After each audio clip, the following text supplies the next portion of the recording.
Heather Rhoades, as you know, is our gardening expert who owns and operates the website gardeningknowhow.com, where her and other experts answer all of your gardening questions. That's gardeningknowhow.com, and her personal blog is thisgardenIsIllegal.com. And tonight we're going to kind of talk about pre-seeding and some other issues and this funky weather and how good is it really for our gardens. I know I certainly am enjoying going outside in a tank top and barefoot in the middle of January, but I'm not sure if our plants like that so much. What do you think about that, Heather?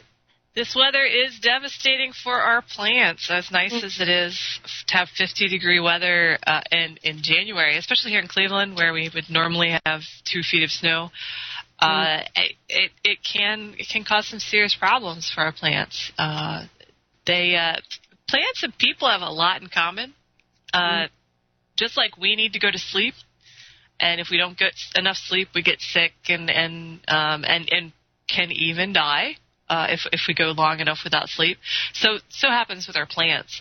And in the fall, when they start losing their leaves and they start sort of fading a little bit, what they're doing is actually they're going to sleep. They're getting ready for bed.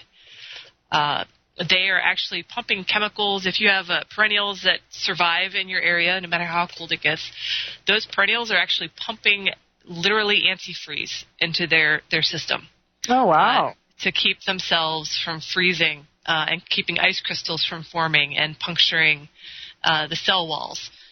And by the way, that's the reason why whenever you have a plant that's not suited for cold, that freezes, the day after it gets all wilty and sort of that bright green color. Yeah.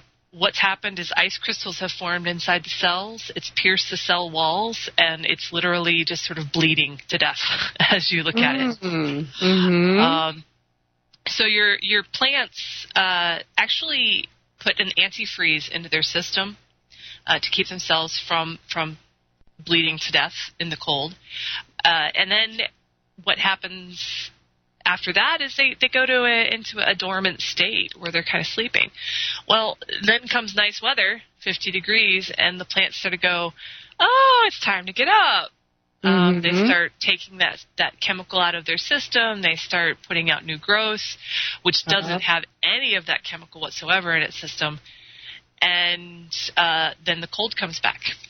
And they are blindsided. They're not ready to handle that cold anymore. They don't have the chemicals in their system.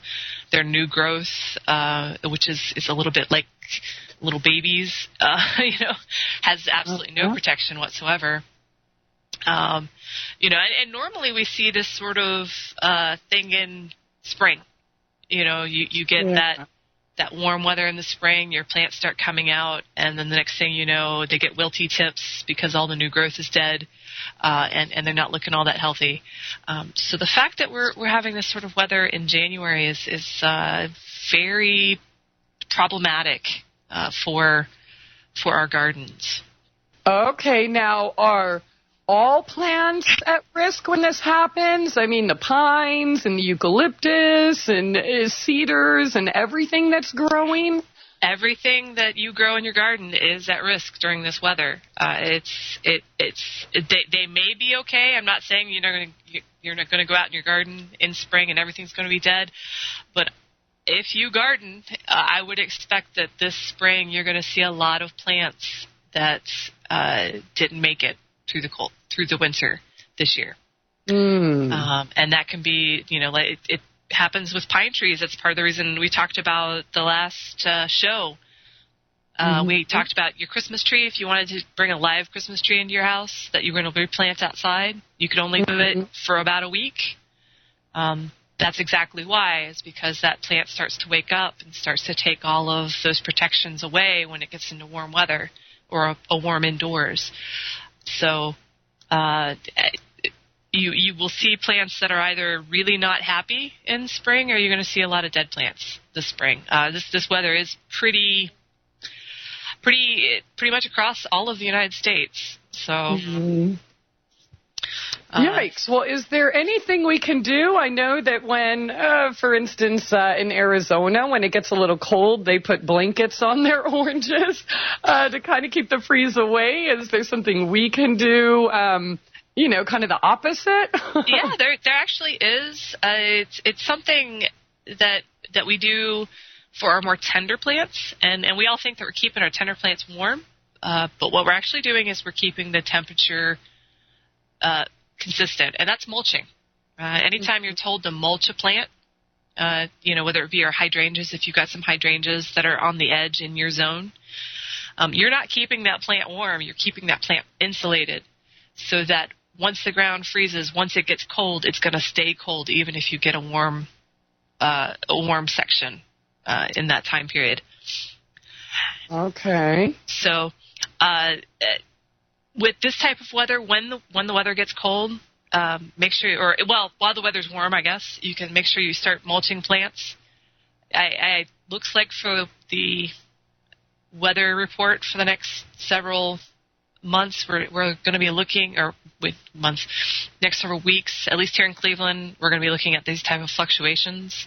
Mm-hmm. So going outside, and if you've got some plants that are particularly important to you, putting several inches of mulch around their roots will help to preserve them through this type of weather. Okay. All right. So extra mulching then. Mm-hmm. All right. Yeah, it's like that around here, too. I mean, we're 50, 60, like 68. I mean, it's ridiculous. It's lovely. I mean, I had no idea when I was moving from San Diego I'd bring the weather with me, which, like I said, it's nice to be barefoot in the middle of January, but yeah, it's like okay, so this is the calm before the storm. When is the ice storm going to come in and, freeze us all in for 6 weeks? So we're waiting for that around here, but it's going like from 68, and then tomorrow, like the high is 22. And supposedly we're going to be back up to the 50s over the weekend, and it has been extreme fluctuations. I know everything in all my containers are pretty much dead. Yeah. Of course, I wasn't able to bring them in because of my move and tricky timing and such, but yeah, it's going to be interesting this spring.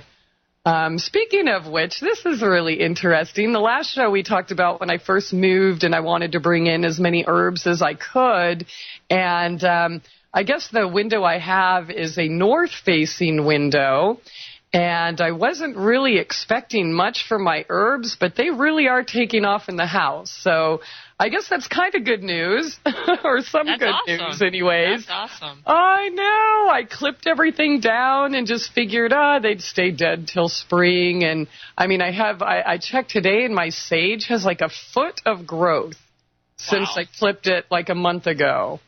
Yeah, it's insane. So I'm thankful. I'm not complaining. I don't know what it is, but yeah, not a whole lot of light. I don't know. Maybe it likes my vibration. So extra mulching is something we can do outside this time of year with these temperature fluctuations. Is there anything else you can recommend? That's going to be about what you could do at this point in time. Unfortunately, these type of winters tend to come on us without warning. Mm-hmm. We expect winters that get way too cold, or you get way too much snow. Getting winters where you have spring weather every other week, it's just not something we expect. So I think, mulching is going to be your best bet at this point in time. If you can think of anything that can help keep the ground as cool as possible, anything that can keep the warm weather from affecting your plants. And doesn't that sound weird? Yeah. Keep your plants cold. Mm-hmm. But that's really what you need to do. You need to keep them cold. That's what they need right now. They need to be able to sleep. And if they don't get sleep, they're not going to be healthy in the spring. Okay. All right. Now, you recently posted an article about pre-seeding Preceding, well, it's how to precede your garden in fall for an early spring harvest. I'm going to post that here in the text chat over at truthbrigade.com, or you can just go to gardeningknowhow.com, and you can look on the left, and the most recent columns are right there, so you can click right on it. But let's talk about what is preceding. Preceding. Well, we've talked in the past how you've noticed you get your volunteers in your garden, and they do seem to be healthier and grow better. Oh, yeah. And there is truth to that. They are healthier. They do grow better. When we grow seeds in our house, we're very nice to the plants. I posted another article about soaking your seeds, and one of the reasons you want to soak your seeds is because seeds and seedlings are designed to be abused. They expect to be abused. Oh. When growing outside, they expect that there's going to be wind and driving rain and cold weather. They expect these things, and they're built with defenses to handle that. When we grow them inside, or we grow them in greenhouses, as they would be if they were grown in a nursery, they're not exposed to those things. I kind of liken it to in my younger days, I went backpacking in Brazil and went to Rio de Janeiro, and it's a little along the lines of dropping a middle class white child into the middle of the slums in Rio de Janeiro. If you grew up there, you're fine. Yeah. If you've been pampered your whole life, it doesn't matter how much you read or how much you know about the world. When you get there, it's still quite a shock. Yeah. Same thing happens with our plants. You give them great care inside. You love them. You give them wonderful light and wonderful water, and you never, beat them or anything. And Mother Nature does. Mother Nature loves to beat her children. Yes. So, and then when you move them outside, it's a complete and total shock. Suddenly they're faced with the real world. When you pre-seed, what you're doing is you're basically raising your little seedlings in the environment that you're eventually going to be putting them in anyway. It works best with cold weather plants. Okay. Like your cole crops and lettuces, anything that you would typically grow in the spring and fall. But you can try it with some of the other ones as well. I mean, everybody gets tomato volunteers every year, right? Mm-hmm. If you have a tomato that hits the ground, you're going to get at least one tomato volunteer. Yes. Some things that can improve your success rate, especially with those more tender type of seeds like tomatoes or peppers, that sort of thing. You need to make sure that the ground stays consistently cool. Going back to this whole thing of the weather we have now. Okay. If you're gonna if you live in an area that typically gets a lot of weather fluctuation in the winter, you're probably not going to have as much success with pre-seeding. Same with if your garden gets swampy during the winter. Mm-hmm. I know my garden is like this. That's why I have raised beds. If I was trying to plant in the ground, the winter the snow melts and it just kind of sticks around. Mm-hmm. But even if it's going to be sticking around for just a couple days at a time, that's going to cause your seeds to rot. So that's going to cause some issues. So, and mulching can help with keeping those seeds nice and cold for the winter. And then in the spring, when the temperatures and conditions are right for those plants to grow, they'll grow. And where the plants that you plant out in your garden, because you started them in the house, you bought them from a nursery, where they have to go through a shock period where they say, "Oh my God, where am I?" Mm-hmm. Your plants that you started in the ground in the fall, they grow up and they're like, "Hey, this is life. This is how I live," and they grow very quickly in that environment. Okay, so essentially the pre-seeding means we would be putting our seeds out in the cold now and allowing them to come up, whichever will, when they're ready. Right, exactly. Okay. And it's like I said, it works best with plants who are already going to grow in cold weather. But there's no harm in tossing out a few tomato seeds and seeing what happens, especially if you have a garden that's ideal for those type of ideal for pre-seeding conditions. Okay. Now, with the weather, I wonder, because last year, I kind of had a leg up and, I thought my garden was growing really well. And then later spring came in and we got hit with those major floods. And I guess with what's going on now, we're just kind of fearing that, we are going to have winter at some point, and maybe it's not till like March. And how will that affect him? Because, the extra ice, and then hopefully we don't have any more flooding again. But we may. It's kind of just going to flood them all out, isn't it? It's going to be an icky year for everybody's gardens. Mm-hmm. And that's, I wish I had better advice for everybody. I wish I could say, you can do this to save your plants. But again, Mother Nature's just showing us who's boss. She's going to do this once in a while. So at least get the seeds out there, and then Mother Nature will also let them grow when she says it's time. And you're gonna, with the cold weather coming and it likely coming, I expect we will probably see a late winter this year as well, because we just aren't getting winter. Mm-hmm. I guess you just need to be prepared. It's kind of, for me, because I know I'm looking at my garden and wondering what it's going to look like in the spring. Knowing what's coming at least prepares you so that it's not such a shock.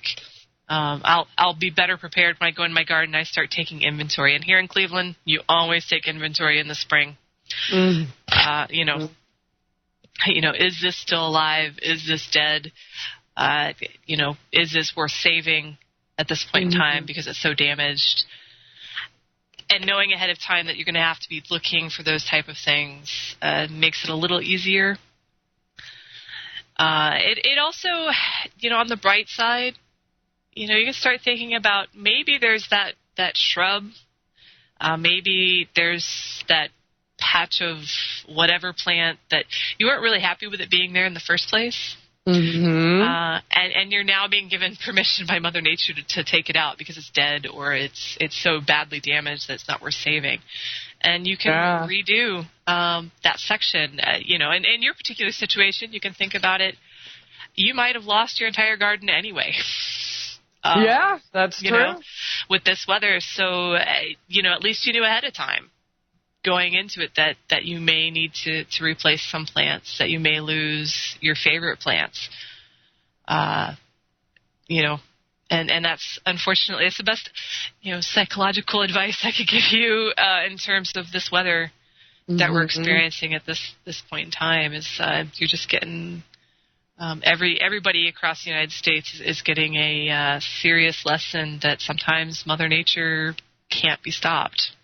Yeah, it might be a good excuse to chop down some diseased trees and stuff that are giving us too much shade maybe in certain areas. And, I like that.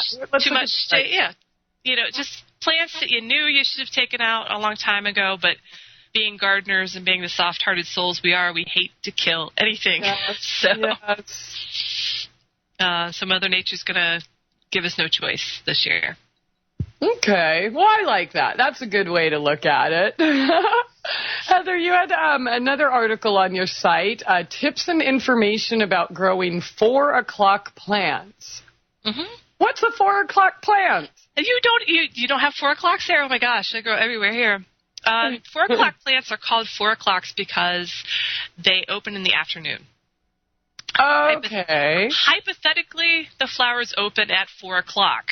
Mm-hmm. That's not quite true, but they do open in late afternoon. They reseed themselves pretty freely here, so a lot of gardeners here have them. Mm-hmm. And if anybody is ever familiar with a clock flower or a flower clock, if you've ever seen them, sometimes botanical gardens have them. They'll have, each hour of the day they'll find a different plant that opens their flowers at that time of day, and 4 o'clocks are one of those standard flowers in there, along with morning glories in the morning. And now that I think about it, I don't think I have an article on one of those. I need to write an article about how to do a flower clock.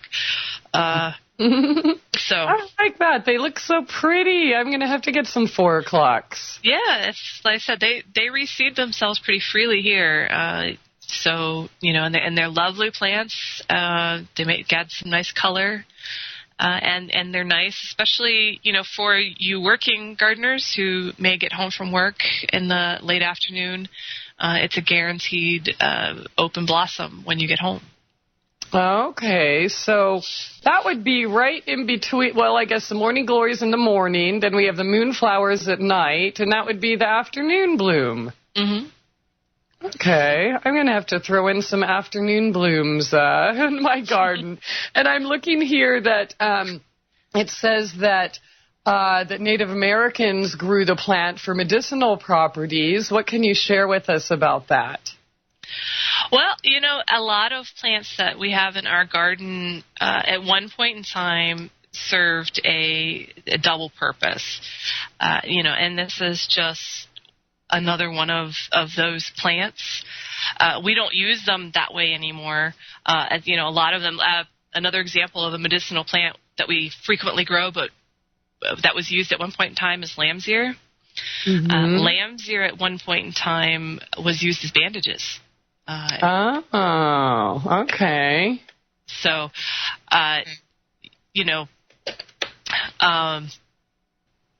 just because it was used at one point, I really hate saying that you can use them for medicinal purposes. Mm-hmm.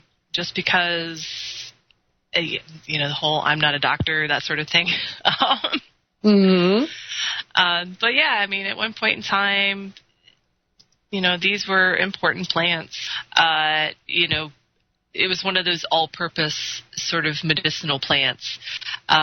Whether or not that's actually true, whether it's something that actually works, I don't know. That's just something at one point in time, a lot of plants were at one point in time were used for medicinal purposes, and we found that they're not actually worthwhile. So I would just caution anyone before they actually tried to use it. Okay. All right. Well, they do still look pretty, so I think that's cool that they bloom at a different time, so. Yep. All right. Well, there's a question here that reads, don't planets affect weather and season, and do rainforests get snow season? Planets, not so much. The moon, definitely. They do know that the moon affects how the Earth operates. Now, how far the moon affects it is up in the air at this point in time.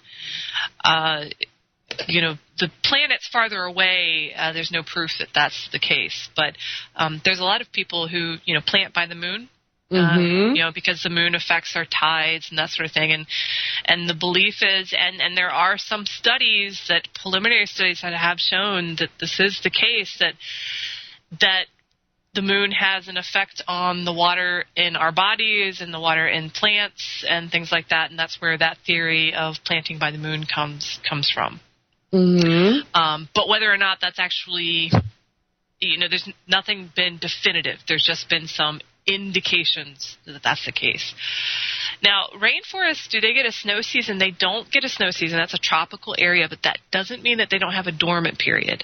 Even the houseplants in your house, which come mostly from rainforest tropical areas, have a dormant season.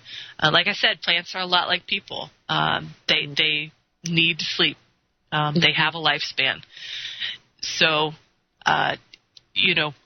you're not going to see snow in the tropical regions because, A, snow doesn't fall there, and B, those plants wouldn't be able to survive in snow. But they still need a time where they sort of chill out. They still have a winter, just not winter like we would think of winter. Let me ask you, I know we talked a little bit about this in previous shows, but another article on your site about soaking seeds, how to soak seeds before planting and the reasons for doing so. Let's talk about that a little bit. And if we were going to try the just scattering the seeds in winter and, just let whatever come up. Would we want to soak them before we do that? You wouldn't need to if you're going to be pre-seeding. Okay. The reason that you soak your seeds in the spring is so that you can give them a jump start. If you're planting in the fall, you don't need to do that. Mother Nature is going to break down those plants' defenses. Okay. But if you're planting in the spring, or if you're planting indoors, again, we baby our plants. Those little seeds, it's like they're in their crash suits. They're waiting for abuse from a number of places, and including, and I say, the digestive tract of animals. So, I mean, you think about what your digestive tract does to the food you eat. That's what a plant or a seed has to survive. Soaking it helps to break that down. Okay. And in some cases, seeds actually have a chemical inside them that keeps them from sprouting inside the plant. I know I have had this happen to me before, where you cut open a tomato plant or a squash plant and you find little seedlings inside. Oh, wow. And I've had that happen with squash plants before. And what happens there is there's a genetic kind of a hiccup. It's kind of like Down syndrome for plants, where the seedlings have a genetic hiccup that doesn't produce that chemical. So they start growing inside the fruit, which is really not healthy for them because they're going to die. But when you take your normal seeds out of that plant, they still have that chemical in there, and it does require some amount of soaking, in water to kind of leach that chemical out of it so that it knows it's okay. It's designed that way. Okay. So soaking helps speed up that leaching process. And that's, almost anything that grows inside a fruit is going to have that sort of chemical inside of it. Okay, so we'll want to do, as far as soaking seeds, we'll want to do that in the spring, or if we're, maybe late planting something, but if we're into pre-seeding, then that'll be pretty much useless, or maybe even counteract the effects of what we're going for with the pre-seeding, right? Right. When you're pre-seeding, you're letting Mother Nature do what Mother Nature's supposed to do. Anytime you plant a seed inside the house, you are preempting Mother Nature. Okay. So you need to take some steps to kind of counteract that. Okay. Now, give us a kind of a blueprint of your garden. Do you start any seeds inside the house, or do you do them all outside? I do start seeds inside the house. I tend to go overboard in starting my seeds on my house. Neighbors come May, my neighbors are running from me because I'm like, can you take some more seedlings, please? Homes. You run out of room. It's not uncommon because when I start my seeds here. I try to wait until April. It's really, really hard because here we really can't plant out. Especially your tomatoes and peppers, we can't really plant out until the end of May. But man, all those seed catalogs start coming, and it's February. But then you start planting your seeds, and I put 2 or 3 per cup, and in case one doesn't germinate, and then that doesn't seem like enough, so I end up doing 3 or 4 cups of each type of plants with 3 or 4 seeds, and then they all sprout, and then I end up with 100 tomato seedlings. And then you're like, can I borrow your garden too? No, that's my mailman now. My mailman, he thinks I'm so strange because come the end of May, I'm like, hey Leon, you want some tomatoes? And this is the only time of year that he interacts with me is getting tomatoes, and I grow heirlooms. So the first year, he's like, sure, I'll take some tomato seedlings, and and then the next year, I'm like, hey, Leon, you want some tomato seedlings again? And he's like, yeah. He goes, but you grow really weird tomatoes. So I didn't mention to him that what I was giving him was going to grow purple and orange and colored tomatoes. Stripes and some of them plaid. Polka dot. That's great. But did he like them? Was that all he had to say? Those are really weird? He's a man of few words. He's a very nice man. He's a man of few words. But he loves getting the tomato plants from me now. He did then too, but he knows every year now that come the end of May, I'll always have 5 or 6 tomato seedlings for him to take with him. I wish you were my neighbor. Well, now we all know where to visit in May, right? We're going to go up to Cleveland, and we're going to walk around looking for some crazy lady trying to give away some seedlings. I will. I'll have 100 seedlings, and I will every year. I swear, I am not going to grow 100 tomato seedlings again. And I always end up with 100 tomato seedlings. Nice. All right. Heather, a question just came in here on the chat. What are your thoughts on artificial germination of seeds, as in put seeds in between 2 damp paper towels, then put them into an airtight container, and then set that in a dark, cool place? Well, some seeds need that. Putting it in a paper towel, that's a pretty common way to see if your seeds will germinate, that sort of thing. You don't need to. I personally don't like that method myself because I'm always terrified I'm going to damage the seedlings, moving them from one location to another. When seedlings are that small, you can damage them just a little bit, and you won't see the results of that. It's kind of like kids. If you have a little infant that's been neglected, you may not see the results of that abuse and neglect until they're much, much older. So I'm always really nervous about that. But if that method works for you, hey, that's fine. Now, as far as refrigeration, some plants actually need that. Some seeds actually need that. We've talked about, they have little chemicals in them that let them know when they can grow, when they're not inside the fruit or that sort of thing. Especially a lot of your cold weather plants, they need that. It's called stratification.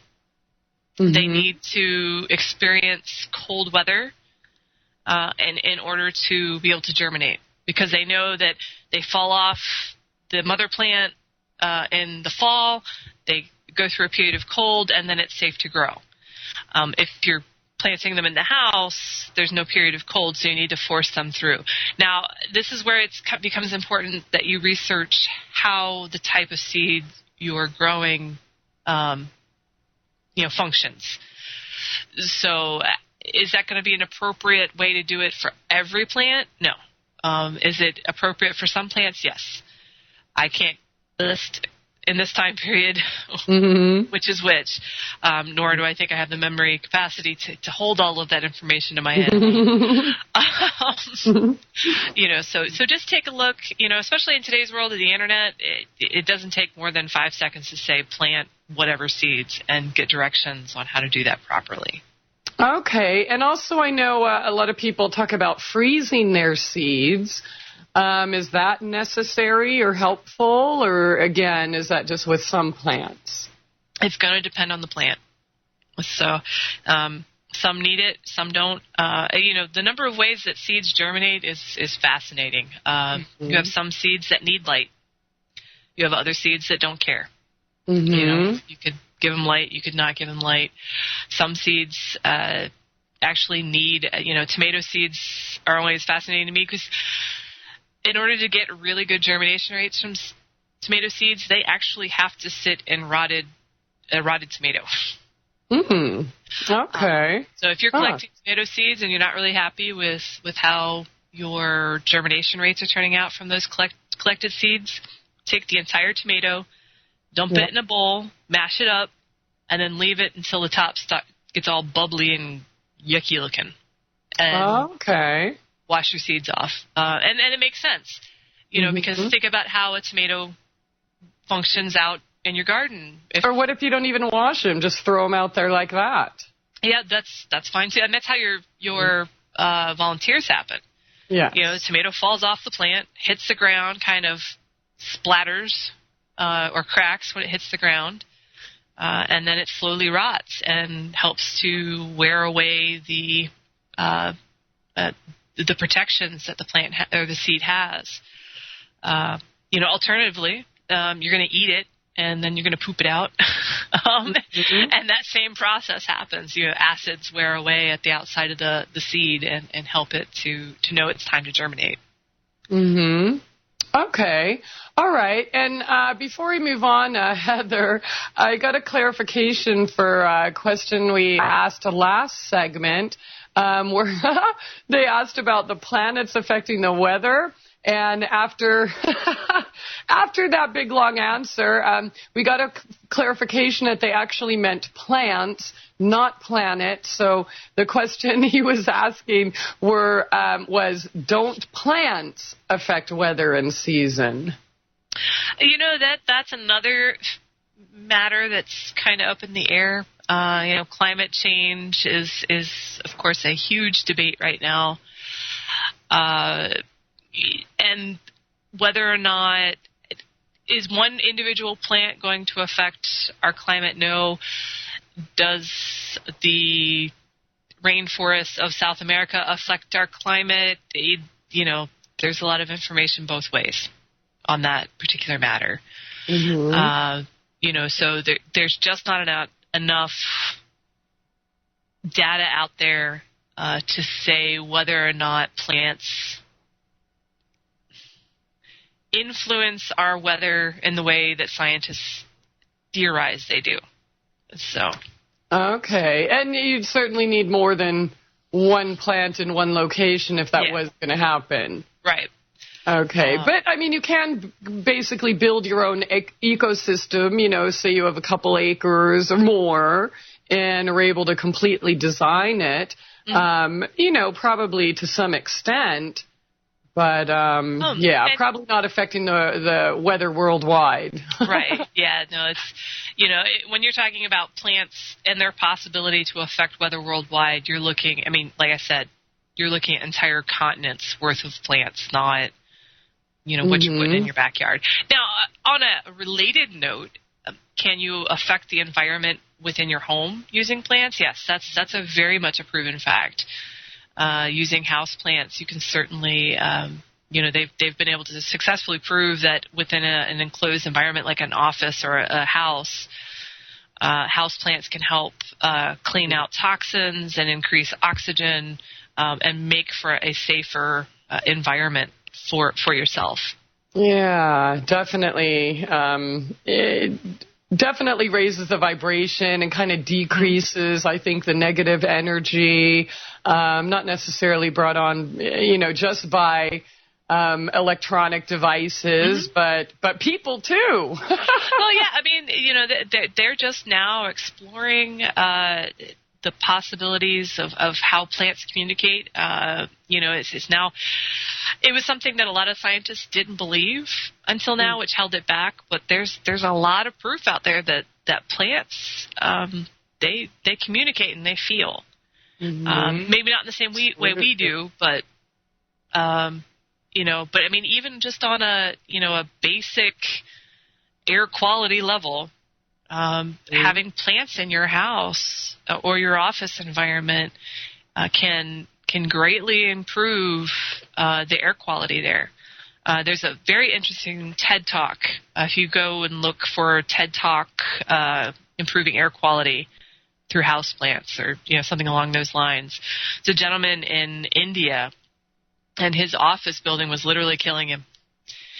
And he went and used, a large number of houseplants in his office environment and was able to successfully clean up that environment to the point where he could function within his office. He owned the building. So... and he posts all of his scientific data showing how it changed the environment and that sort of thing. Nice. And where is this at? Is there a website? If you're not, it's TED Talks. It should be tedtalks.com. If you're not familiar with TED Talks, they're wonderful. They bring the best and brightest minds together to give 20-minute lectures on just an enormous selection of thoughts and ideas. And they're a lot of fun, and they're great for a lunch break, sort of kind of like Discovery Channel for work. So. Okay, awesome. All right, here's another question on the chat, Heather. Is aeroponic growing better for quality than hydroponics?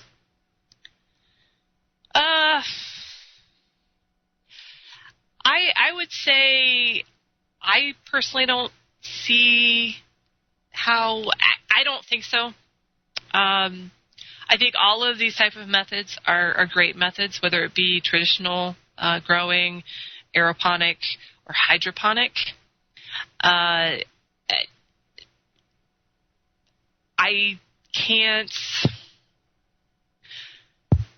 guess I should say, first of all, while I'm familiar with how to grow aeroponically and I know how to grow hydroponically, I'm not familiar with any studies that show that any of these methods are better than another. Both aeroponics and hydroponics, of course, are great for space saving. I know we have a company here in Cleveland that is experimenting with using aeroponics and hydroponics farming inside abandoned malls.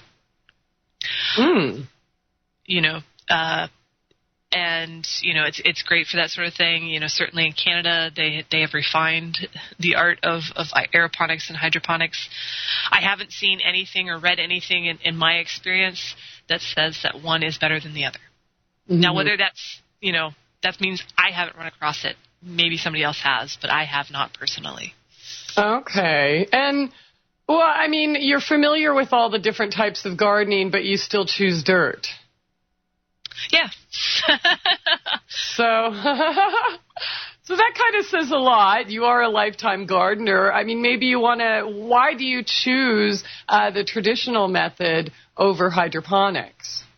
Well, first of all, I grow hydroponics for me, and aeroponics is a method that's very good to have, very useful to have, but it's a method I find to be what you do when you don't have dirt.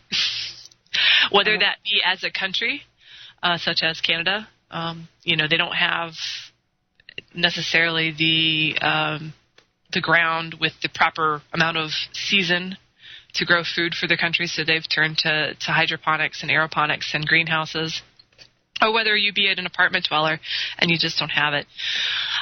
But in terms of a person at home enjoying my garden, aeroponics and hydroponics seems a little too clinical.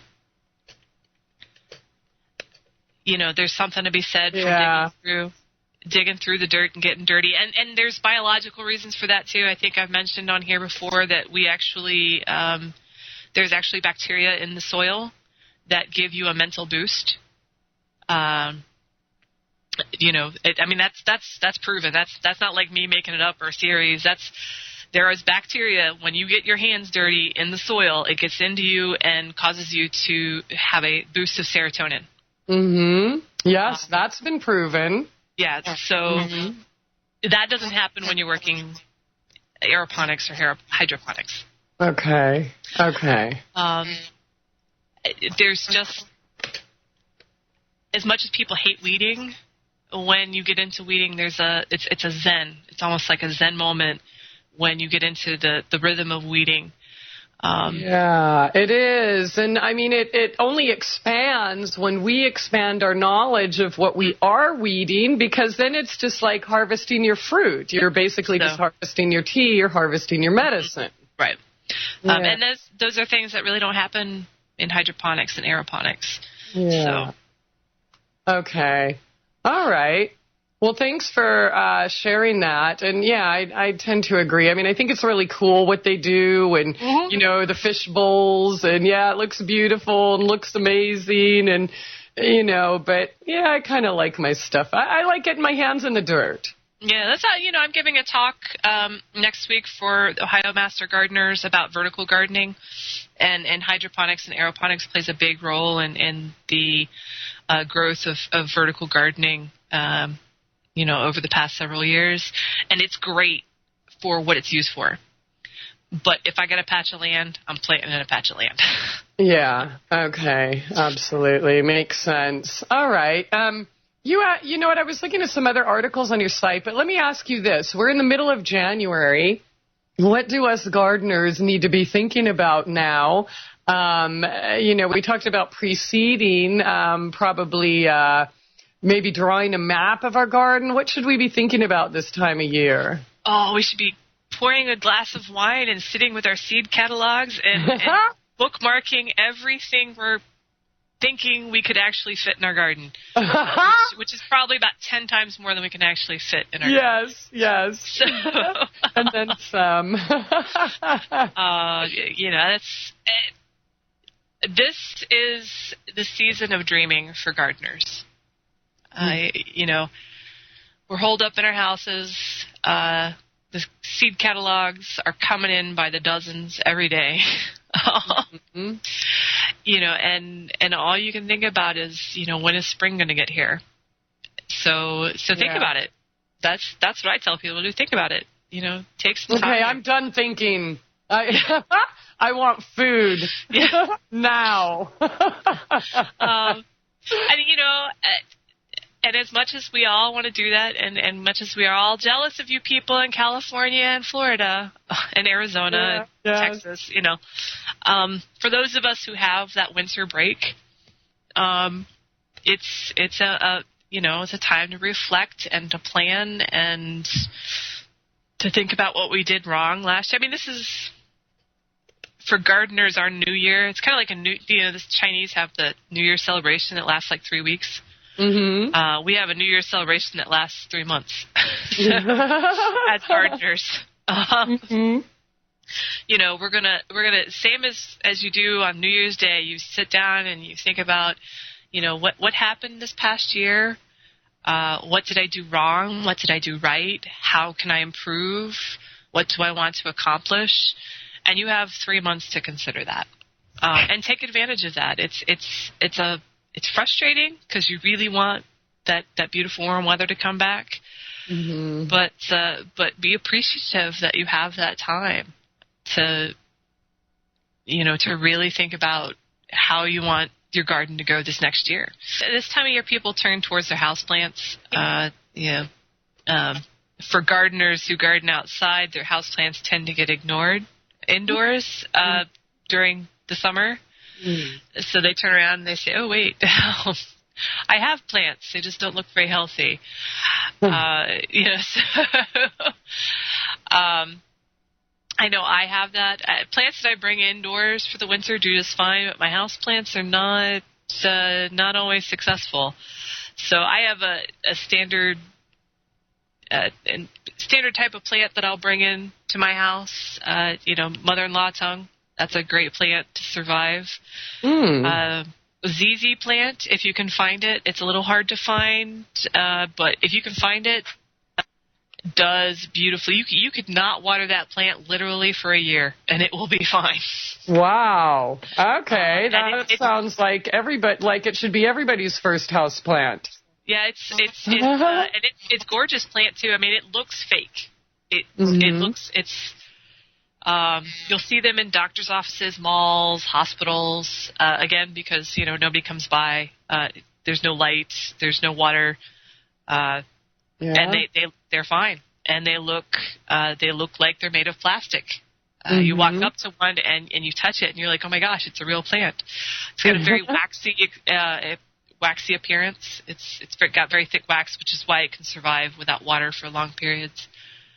But it's a gorgeous plant to have in your house. So that's one of my favorites. Yeah, that's a good idea. Focus on your house plants. Okay. African violets are always very popular. And you can, if you keep your eye out, if you're on a budget, African violets you can normally pick up really, really cheap if you go to your hardware store and keep an eye out for ones that have finished blooming. Mm-hmm. Hardware stores only want to sell anything that's blooming, and if it's not blooming, they normally dump it for, $1. And you bring it home, put it in a place it likes, and it'll start blooming for you again pretty soon. So, okay. And they tend to be pretty hardy. That's why you see them in offices. Every other little cubicle in offices tends to have a African violet, because if you forget to water it, it's okay. It doesn't need a lot of light. That's a good idea for people who think they can't grow. Just find out what's growing in offices. Yeah. No, you know what? You walk around the office, you look and see what's surviving. You will see, like I said, ZZ plants, you don't see them in offices much, but you do see them in malls and hospitals, that sort of place. Again, they're not going to get much light and care. Corn plants are another one. Not corn like sweet corn, but it's called corn plant because it looks like a corn stalk. I love those. Peace lily, mother-in-law tongue. All of these are standard office plants, and it's because you can't kill them. Rubber trees, umbrella plants. It's really hard to kill these plants, and as we were talking about earlier, they help improve the air quality of your home. Yeah, absolutely. Okay, I got to check out this umbrella plant. Oh, I've seen that before. See, my problem with house plants, I'm one of those that, I see them and it's like, oh, that's pretty, I want it, and then I don't even know what it is. So I guess I'm glad they're growing, because it'd be really hard to ask for advice. Well, What is it? Well, I don't know. It's green. I'm going to have to find a new way to, if I buy a plant or something, at least save the little card. But Keep the bottom of the pot. Live and learn, right? It's just surprisingly, we were talking about this plants in my kitchen. Surprisingly, the house plant that I've had really good success with, that I have not had success with outside, when it's supposed to grow outside, is staghorn fern. Oh, okay. And if you're not familiar with this plant, especially when they get larger, it is absolutely breathtaking. It looks like a rack of like antlers from an animal, except it's a plant. And I know we have a greenhouse here that used to be owned by the Rockefellers back in the day of, the oil barons. And they have staghorn ferns there that are 50 to 100 years old. Oh, wow. And these things are massive, and they're absolutely gorgeous. But even on a smaller scale, these are beautiful plants. And I have tried time and time again to keep them alive outside. People in tropical areas will grow them like stuck to the side of a tree, and they look very pretty. Even bringing them in, they just don't like to be moved. But I've had one. It started out. It was in a pot with four other staghorn ferns, and that one got damaged while I was repotting it. So I just put it in a pot and threw it on the windowsill in my kitchen, and it's thrived there. The other three have died years ago. So I don't know what it is about that window or being indoors, but I've had really good success growing staghorn fern inside. So if you can find one of those, they do make a stunning specimen for a house. Okay. And don't require, at least mine doesn't seem to require too much care. So. Now, is it possible to grow orchids in our home? Yes, orchids are one of the most misunderstood plants in the, gardening world. Are there orchids that are tricky and finicky and a pain in the butt? Yes. Are all orchids like that? No. As a matter of fact, on my blog, This Garden is Illegal, one of the posts I had put was to suggest to men that if you were going to buy flowers for a woman, don't buy cut flowers. Buy her an orchid. Exactly.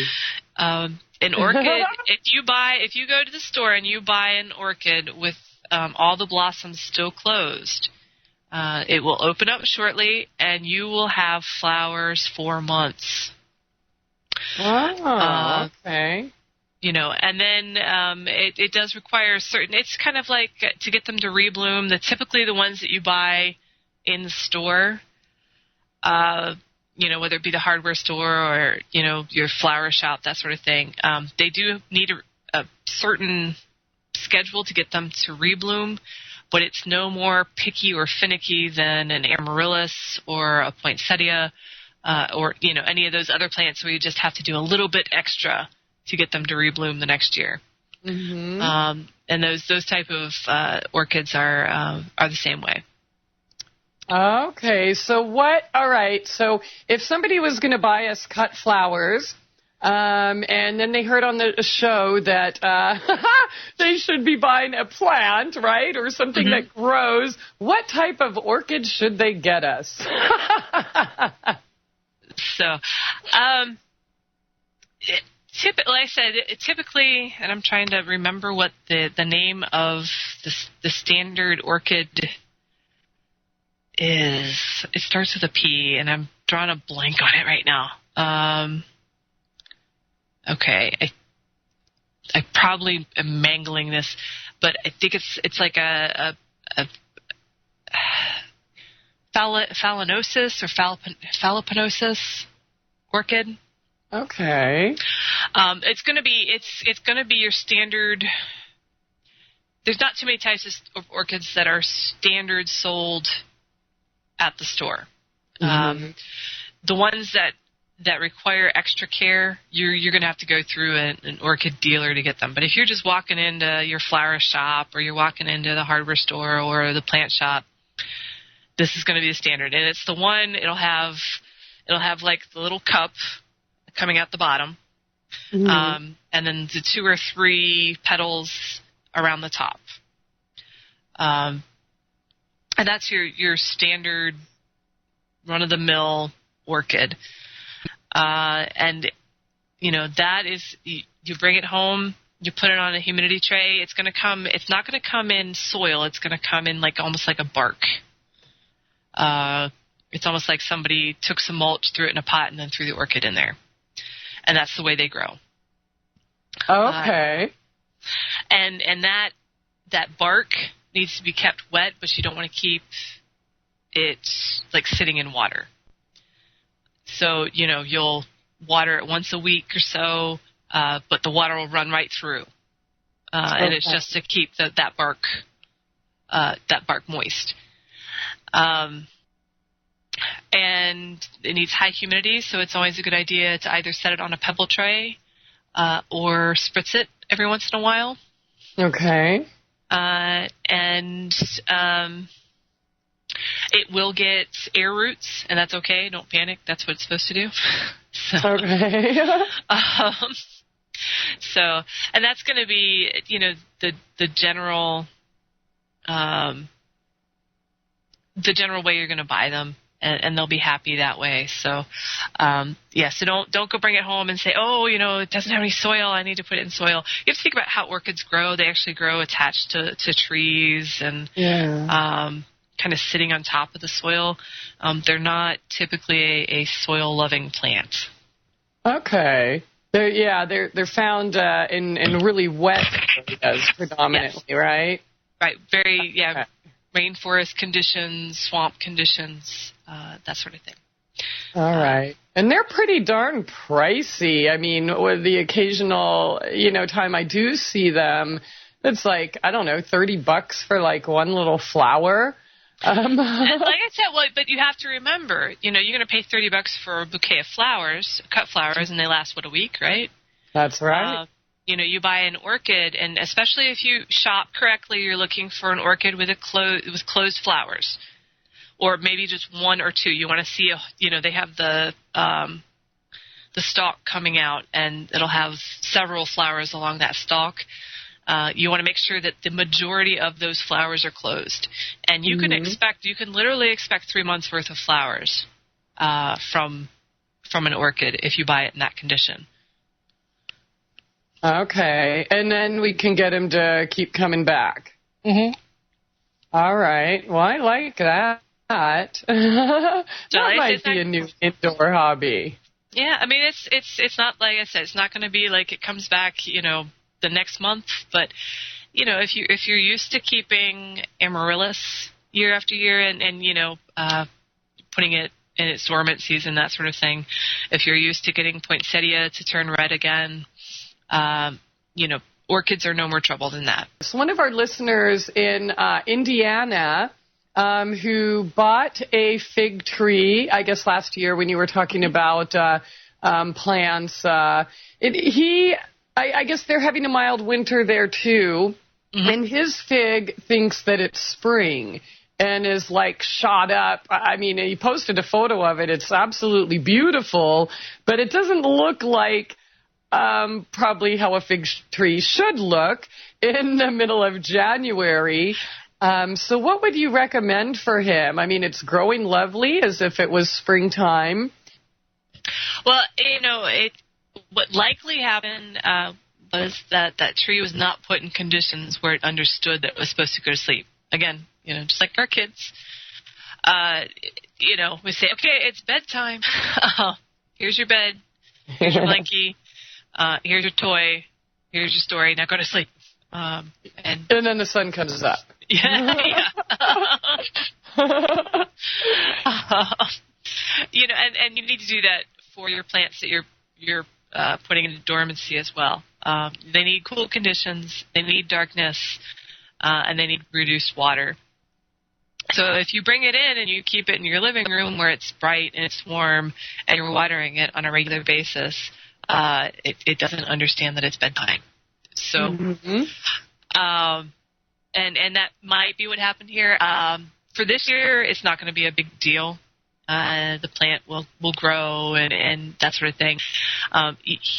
He was likely not to get fruit next year anyway. You need 2, 3, up to 6 years with a fig tree to get fruit.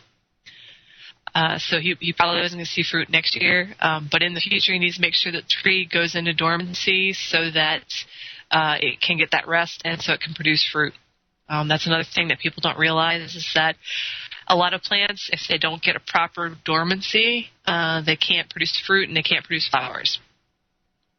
Okay. All right. So if it were to produce this year, say it was a more mature tree, by allowing it to grow all winter long, it will not produce fruit. Yeah, it produce some. It just produced as much as it could. It needs that rest period to get its energy reserves built up, so that it can put the energy into producing fruit in the next season. So okay. Okay. Oh gosh, just a few short minutes left. Let me ask you, Heather, what do you think is the most important thing we should know this time of year regarding our gardens or our indoor house plants or herbs? I guess in terms of your indoor house plants, you need to start checking them on a regular basis for overwintered plants. I know I have this overwintered plant. This is the time of year that you're going to start pests. Okay. This is a stressful time of year for your overwintered plants. They really want summer sunshine back. They want that warm weather back. And they're not going to get it. And when a plant's fast, it is more likely to be susceptible to pest infestation. So it's the time of year that you're going to see your spider mites and your aphids and your whitefly, and they'll start attacking your plants. House plants, what typically happens with them, they get stressed because they're overwatered. Like even house plants, even tropical plants go into a dormant season. This is dormant season for your house plants. It doesn't need as much water. Make sure you're touching the top. If it's not dry, it doesn't need water. But people tend to water on a schedule. So they say, oh, it's Tuesday. I water every Tuesday. The plant needs water. That's not necessarily true. Okay. they get stressed. And herbs love to be stressed, though. They'd love to be stressed in terms of lack of nutrients and on the dry side. Most herbs don't like to be on the wet side. Mm-hmm. So, Okay. but all of these plants that are living indoors this time of year, this is when they are most susceptible to pest infestations. So keep a close eye out for it. If you see a pest infestation, make sure you take care of it right away. Isolate that plant right away so it doesn't spread those pests to your other plants. Okay. All right. Fair enough. You know what? Speaking of pests, I'm going to have, I guess, the whole new world of pests to deal with at my new location. Apparently, I have a family, or 12, of squirrels living in my attic. Oh, dear. Oh, boy. Okay. Yeah, so I'm thinking, I don't know how the heck they got up there. Apparently they've been here for a long time, and I didn't want the landlord to go in and kill them. I can deal with the noise and just figure, well, they like it there, leave them alone. But I'm sure they're probably really going to love my garden, and that chicken wire isn't going to do anything to keep them out. So what is good for squirrels? Well, I would say, first of all, making your property unfriendly to them. You don't want to kill them, and that's cool. What I would do is I would go look for where they're getting into your house, and then make if you ever seen a lobster trap or a crab trap, there's a wide opening. Put one of those over the hole that they're getting into your house, or whatever the building. Well, but then they can't get out. Well, no, you do it the other way so that they can get out, but they can't get back in. Oh. And what that'll do is it'll encourage them. You're not killing them, but it'll encourage them to find somewhere else to live. So. Okay. That starts the whole process. With squirrels, your biggest problems tend to be your bulbs planted. We always get questions about this. Take some steps to protect your bulbs. People like to use strawberry baskets. You get your strawberries in those little plastic baskets. Mm-hmm. Put your bulbs in the ground, put a strawberry basket over top of it. Oh, okay. Or you can take chicken wire and make a cage to put around your bulbs. And that'll keep in the dirt. Right. And that'll keep little critters from digging up your bulbs. We've talked in the past about ways to keep rodents out of your garden. And you need to rotate it. So, blood meal, predator urine, scary things, but you need to rotate it because they get used to one, and you don't want them to acclimate themselves to whatever method you're using. Okay, so you don't think they're going to be much of a problem for above ground stuff, just mainly bulbs? Which is something I don't grow a lot of, if any. Sometimes they are, and sometimes they aren't. It really is going to depend on what kind of food supplies they have in the area. Okay. If you're finding you're having a problem, your best bet, with like them stealing tomatoes. I always hear about that. People say they can steal tomatoes. If you're having a problem with them affecting your vegetable garden, you might just need to resort to bribery, which is go get some corn, leave it in a giant pile away from your vegetable garden, and let them fill themselves up on that. Because if they find something that they like to eat, they'll eat that rather than your garden. Uh-huh. Okay, they say repatriate those cute little animals. See, I'd love to, but it's a mystery to everyone, the homeowners, the people who lived here previously, how they got there. So, yeah, I don't know. I guess it'll be fun to see what happens this spring. They must have enough food, They're walking around, making tons of noise, having parties all night long. So they have enough that they'll just leave me alone. I had an elderly cat before, And she was really good about keeping rodents out of the house. But once she died, our rodent population shot up. Mm-hmm. And we went and got a new cat. And we had to put a bell on her because she kept killing the birds in the yard. So I know she can't catch the mice, but it really reduced the number of rodents. I haven't seen any at all this winter. Yeah, they're not actually in the house, and I kind of wish they were. I like squirrels; they're really cute. But well, it's just the smell of it, the smell of a predator. That's what I think why we don't have mice now. Is it? Mm-hmm. Before we had the elderly cat, she couldn't mouse, but just the smell of her kept them away. So that might encourage them too, just to stay out of your garden if they know that they might become lunch if they enter your garden. I'm not saying that you should encourage the cat to catch them, but just the smell. So apparently they're not afraid of dogs, because I have a big old boxer, barking all night long, and she's kind of frustrated because she's like, let me at him, and nobody can find him. We just know they're there. Oh, well, anyways, I guess we'll see how it works out in spring. Heather, thank you so much for your time and sharing your wisdom with us. Always very informative. And thank you all for joining us here tonight, our first show of the year. Woohoo, we're back. Be very afraid. Stay tuned for Sean David Morton coming up next, and we will see you tomorrow. Oh, no, I'm sorry. It's Project Camelot tonight. Okay, we'll see you tomorrow night with Tobias Lars here on Truth Brigade Radio.